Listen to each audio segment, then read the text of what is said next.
Assalamualaikum warahmatullahi wabarakatuh. Perkenalkan, nama saya Muhammad Hafiz Badali. Saya dari Prodi PTI Fakultas Aktif.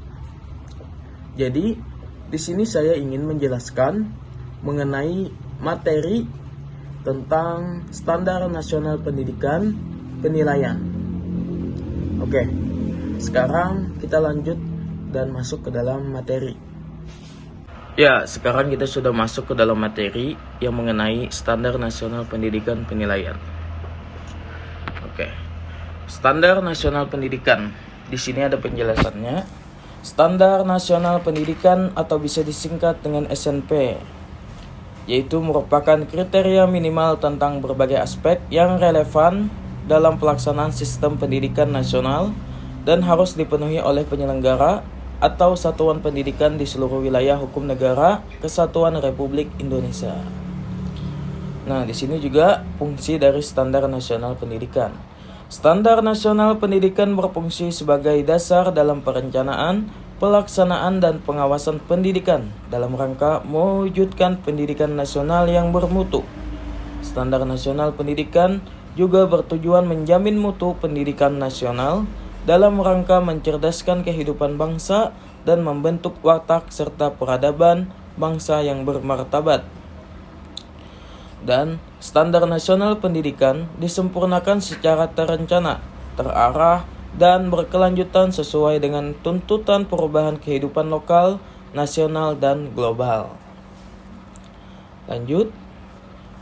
Nah, di sini ada dasar hukum dari Standar Nasional Pendidikan. Dasar hukum PP 57 tahun 2021 tentang Standar Pendidikan Nasional adalah Pasal 5 Ayat 2 Undang-Undang Dasar Negara Republik Indonesia tahun 1945, Undang-Undang Nomor 20 tahun 2003 tentang Sistem Pendidikan Nasional, Lembaran Negara Republik Indonesia tahun 2003 nomor 78.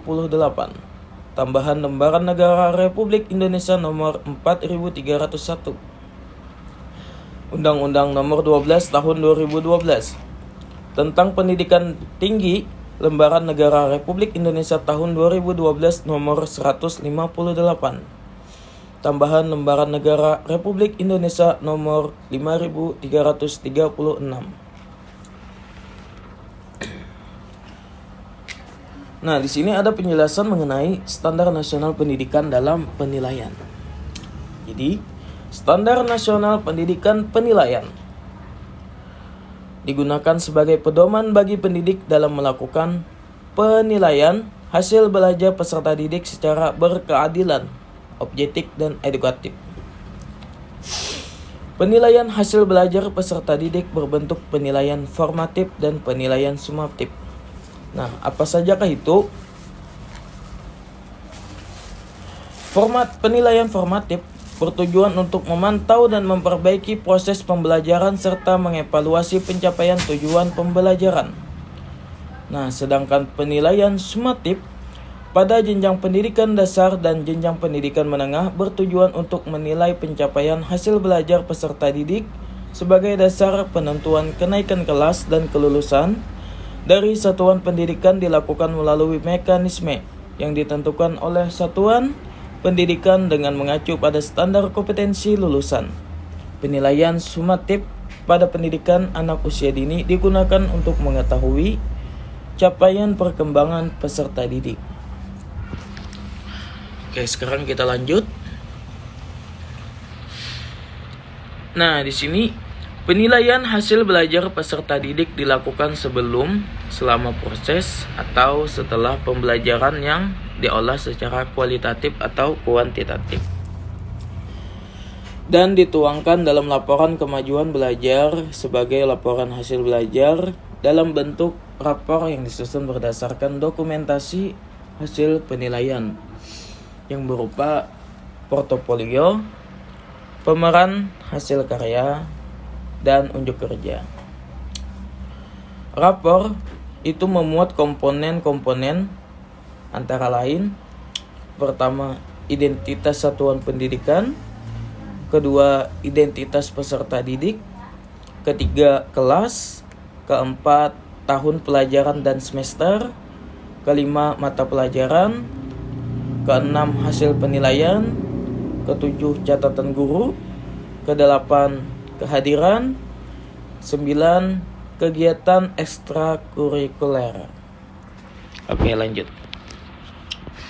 Nah, di sini ada tujuan, fungsi, manfaat, dan ruang lingkup dari standar penilaian. Tujuan standar penilaian. Tujuan standar penilaian adalah menciptakan proses penilaian yang mengarah pada tercapainya standar kompetensi lulusan. Fungsi standar penilaian: pertama, sebagai acuan atau pedoman untuk tenaga pendidik dalam menjalankan penilaian pembelajaran peserta didik. Kedua, menciptakan penilaian yang transparan, sistematis, dan komprehensif. Ketiga, menjadi acuan dalam menjalankan prinsip-prinsip penilaian. Nah, manfaat standar penilaian. Manfaat adanya standar penilaian adalah pendidik bisa memantau perkembangan peserta didik, baik dari aspek sikap, pengetahuan, dan keterampilan. Nah, ruang lingkup standar penilaian. Ruang lingkup standar pendidikan dasar dan menengah meliputi penilaian hasil belajar oleh pendidik, penilaian hasil belajar oleh satuan pendidik, dan penilaian hasil belajar oleh pemerintah. Ya, mungkin itu yang hanya dapat saya sampaikan. Semoga dapat dipahami oleh kawan-kawan dan juga ibu dosen. Saya meminta maaf jikalau ada kekurangan dalam penjelasannya. Mungkin saya akhiri dengan wabillahi taufik wal hidayah. Assalamualaikum warahmatullahi wabarakatuh.